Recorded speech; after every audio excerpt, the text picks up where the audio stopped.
ጤና ይስጥልን ይህ የፈጠነ ሚዲያ ነው። የሰዓቱን ዜና እየቀርብ ያለው ከዜናዎቹ ጋር ፈጠነ ጌታው ነኝ። በቅድሚያም አርዕስተ ዜና። አዲስ አበባ ሚስቱንና ጎረቤቱን ገድሎ ተሰውሯል የተባለው ሰው ሞላሌ ከተማ መያዙ ፖሊስ ገለጸ።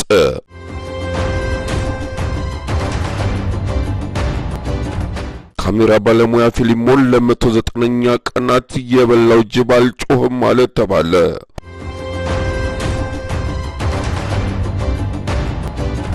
ትራምፕ የሶማሌ ስደተኞች ወደ መጡበት መመለስ አለባቸው አሉ።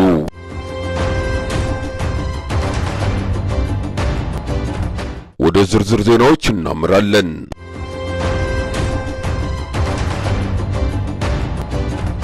በአዲስ አበባ ሚስቱንና ጎረቤቱን ገድሎ ተሰውሯል የተባለ ሰው ሞላሌ ከተማ መያዙ ፖሊስ ገለጸ።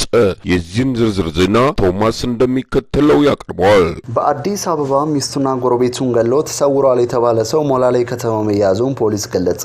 የአዲስ አበባ ፖሊስ እንደገለጸው ተጠርጣሪው ያውቃል ቢያዝል የተባለ ግለሰብ በጉለሌ ክፍለ ከተማ ወረዳ 06 ከባለቤቱ ወይዘሮ ሐምልማል አለምነህ ጋር ይኖር ነበር። ከሌላ ወንድ ጋር ትደዋወያለሽ በሚል ቂም በቀል ተነስቶ ህዳር 4 ቀን 2018 ዓ.ም አንገቷን በማነቅ ህይወቷን አጥፍቷል ሲል ፖሊስ ገልጿል። ከባለቤቱ ግድያ ከአንድ ቀን በኋላ ህዳር 5 ቀን 2018 ዓ.ም ተከሳሹ ከዚህ ቀደም በሚፈጠረው ጸብ ያሸማግል የነበረ ጎረቤቱን አለባቸው አየለን በጠመንጃ 8 ጥይቶችን ተኩሶ ህይወቱን አጥፍቷል። እንደ ፖሊስ መረጃ መሰረት የሁለት ሰዎችን ህይወት በማጥፋት ተሰውሮ የነበረ ግለሰብን ከአማራ ክልል ሰሜን ሸዋ ዞን ሞላሌ ከተማ ተደብቆ ያለ በቁጥጥር ስር ውሏል።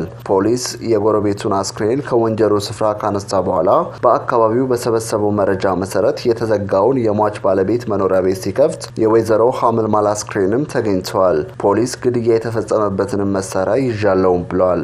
አሁን ላይ የአዲስ አበባ ፖሊስ ጠቅላይ መምሪያ በተጠርጣሪው ላይ ምርመራ በማካሄድ ላይ ሲሆን በቀጣይ የህግ ሂደት ተጠርጣሪው ለፍርድ ይቀርባል ተብሎ ይጠበቃል።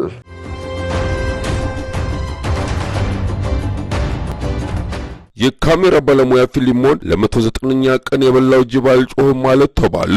የዚህን ዝርዝር ዜና ቶማስ እንደሚከተለው ተከታትሎታል።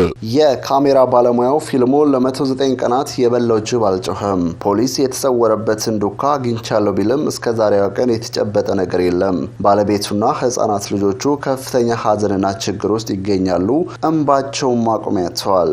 እንቅልፍ ከዓይናቸው ከራቀ 4 ወራት ሊቆጠሩ 12 ቀናት ይቀራቸዋል። የካሜራ ባለሙያው ወጣት ፊልሞን ነሐሴ 4 2017 ዓ.ም ከምሽቱ 2 ሰዓት በመቀለ ከተማ አዲ ሐቂ ክፍለ ከተማ በባጃጅ እየተጓዘ ሳለ ነው የተሰወረው። ከዚህ በኋላ ፖሊስ ጉዳዩን ተከታትለው በአጭር ጊዜ ሁኔታውን እንደሚያሳውቅ ተናግሮ ነበር። ይሁን እንጂ ወጣት የካሜራ ባለሙያው ከተሰወረ ዛሬ ማክሰኞ ህዳር 22 2018 ዓ.ም 109 ቀናት ቢቆጠሩ ፖሊስ የሚጨበጥ ውጤት ማስመዝገብ አልቻለም። የካሜራ ባለሙያው ባለትዳርና የሁለት ህፃናት አባት ሲሆን ሰርቶ ሲያስተዳድራቸው የነበሩት ቤተሰቡ ሀዘን አልበቃ ብሏቸው ለችጋር ተጋልጠዋል። የእርዱን እጃቸውን ዘርግተዋል። የወጣቱ የካሜራ ባለሙያው መሰወር እጅግ ያሳሰባቸው ወዳጅ ዘመዶች ለመሆኑ የመቀለ ፖሊስ ምን እየሰራ ነው ብለው ይጠይቃሉ። አስከፊው የትግራይ ጦርነት ካበቃ በኋላ በክልሉ የሰዎች ስወራና እገታ መባባሱ ይታወቃል።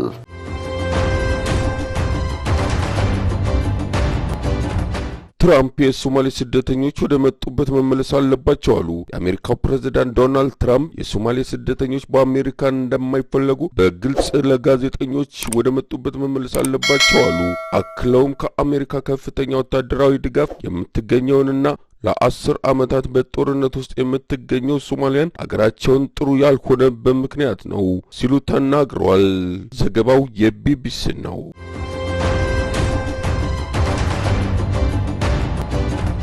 ውድ ቤተሰቦቻችን የሰዓቱ ዜናዎች የእስካሁኖቹ ነበሩ። በሌላ መረጃዎች እስከምንገናኝ ሰላሙን ሁሉ እየተመኘን የፈጠነ ሚዲያን ሼር፣ ላይክ፣ ሰብስክራይብ በማድረግ ቤተሰብ ሁኑ። ጤና ይስጥልን።